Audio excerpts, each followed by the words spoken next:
Cinema shooting త్వరగానే అయిపోయింది sir. Shooting తర్వాత పోస్ట్ ప్రొడక్షన్ వరకు డిలే అవుతూ వస్తుంది సార్. ఆ డిలేకి కారణం రదన్ అనే మ్యూజిక్ డైరెక్టర్. అంటే చెప్పాలి సార్ ఇది, అంటే నేను చెప్పాలి సార్, అంటే నాలాగా ఎవడు మోసపోకూడదు. చాలామంది మనం అతను అద్భుతమైన టెక్నీషియనే, కానీ ఆ అద్భుతమైన టెక్నీషియన్ అని అక్కడికి వెళ్ళిపోతున్నాం సార్. అతని చేతుల్లో పడి సినిమా నలిగిపోతుందండి. మీకు ఒక ఎగ్జాంపుల్ చెప్తా. రదన్ అనే వ్యక్తి గొడవ పడడానికే మాట్లాడతాడు.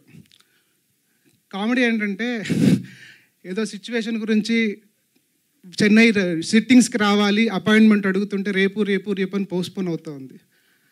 ఆ మాట్లాడుతూ మేము రెక్కీ కోసం వైజాగ్ కార్లో వెళ్తుంటే రాజమండ్రిలో ఫోన్ వచ్చింది రదన్ది. ఆ ఫోన్ కాల్ ఎండ్ అయ్యేసరికి వైజాగ్ వచ్చిందండి. అంటే you can imagine the kind of argument it gets in to.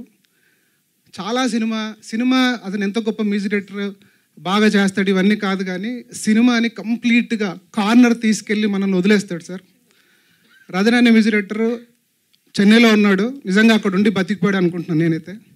ఇక్కడ ఉంటే గొడవలు చాలా. ఆ తర్వాత సరే ఈ కష్టాలన్నీ పడి బయటకు వచ్చింది సార్ సినిమా. నా అదృష్టానికి, నా లక్కకి యాక్చువల్గా ఈ కథ సుకుమార్ గారికి చెప్పాలనుకున్నాను, విపరీతంగా ప్రయత్నం చేశాను. ఎందుకంటే ఆయన కైండ్ ఆఫ్ సెన్సిబిలిటీస్ ఉన్న కథ. సో ఈ కథ ఆయనకు చెప్పాలని ట్రై చేశాను, కుదరలేదు. ఫైనల్గా టీజర్ పెట్టాను.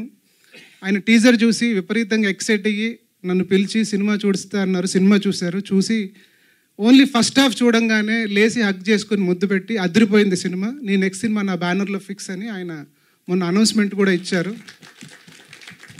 సుకుమార్ గారి గురించి చెప్పాలి సార్.